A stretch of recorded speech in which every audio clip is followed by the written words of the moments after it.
400 kilograms of highly enriched uranium sitting unguarded, 25 million people fleeing across borders that cannot hold them, a sudden freeze on the global energy supply.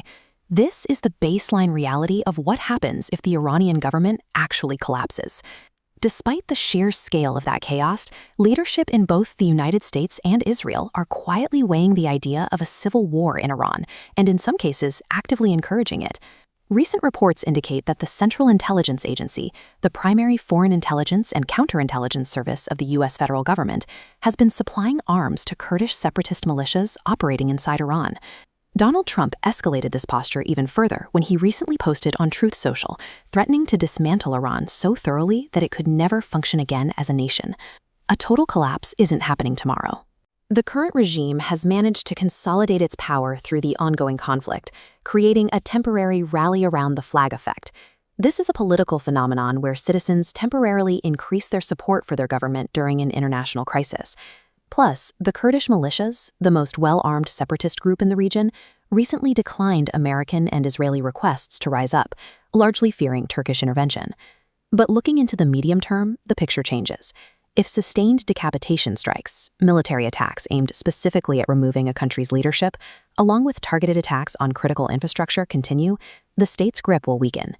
If that structure breaks, the resulting civil war will immediately spill far beyond Iran's borders.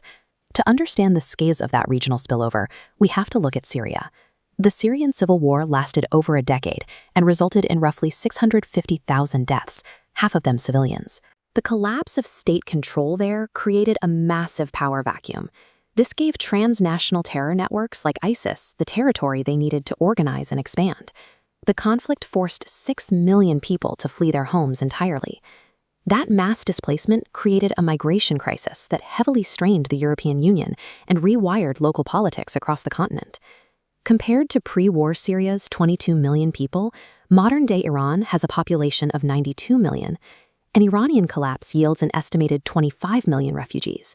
Most would cross Iran's eastern borders, seeking safety in Turkmenistan, Afghanistan, and Pakistan. None of those neighboring states have the infrastructure or state capacity to process a sudden influx of millions of people. Forcing a displaced population roughly the size of Australia into currently unstable nations guarantees a total breakdown of humanitarian and political systems across the region. It is tempting to look at Iran's diverse demographics and assume the country is naturally primed to fracture. Ethnic Persians only hold a slight majority, but historically, Iranians maintain a strong national identity that supersedes local ethnic divides. However, separatist sentiment is absolutely rising. Over the past 10 years, the overwhelming majority of anti-regime protests have started out on the country's periphery, in regions dominated by ethnic minorities. This map shows how a weakened central government could fracture the nation geographically. You would likely see the Azerbaijanis pulling away in the north, the Kurds seeking independence in the west, and the Balogs breaking off in the south. The Western Front would be particularly volatile. The Kurds have pursued an independent state for decades and maintain highly organized, heavily armed militias ready to fight for it. In the south, you have the Balochs, who could link up with existing regional factions like the Baloch Liberation Army. The Baloch Liberation Army is an active militant separatist group that currently stages cross-border terror attacks from Afghanistan into Pakistan's Balochistan province. A fallen regime in Tehran actively arms and empowers these regional separatist movements. This immediately ignites multiple overlapping proxy wars inside the borders of at least 3 neighboring countries. Then there is the immediate shock to global energy markets. Iran currently accounts for roughly 5% of global oil production and 6% of the world's natural gas. This satellite image shows the Strait of Hormuz, a narrow waterway bordering southern Iran.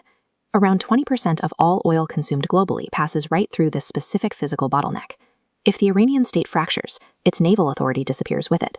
That leaves one of the world's most critical shipping lanes entirely vulnerable to newly armed militias and pirate factions looking to seize cargo and tolls. Losing the Strait of Hormuz to competing warlords guarantees massive spikes in global energy costs. It effectively freezes a fifth of the world's energy supply chain overnight.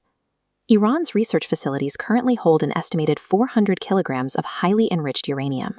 Highly enriched uranium is a concentrated isotope variant capable of being used directly to construct nuclear weapons. Alongside huge domestic stockpiles of cheap ballistic missiles and attack drones, this nuclear material would suddenly be up for grabs. Competing factions and regional warlords would rush to secure these assets to guarantee their own survival. Because of the extreme risk posed by a rogue faction securing weapons-grade uranium, the international community would not have the luxury of standing by. A multinational military intervention to secure the nuclear sites would be absolutely mandatory. To comprehend what that intervention would look like, compare it to the US war in Afghanistan. Iran is geographically massive, its terrain is incredibly complex, its population is twice as large, and its borders are flooded with advanced weaponry. Cheering for the total collapse of the Iranian state ignores the data. The math dictates that an internal fracture guarantees the world's militaries will be pulled into a sprawling, nuclear-tinged quagmire with no viable exit strategy.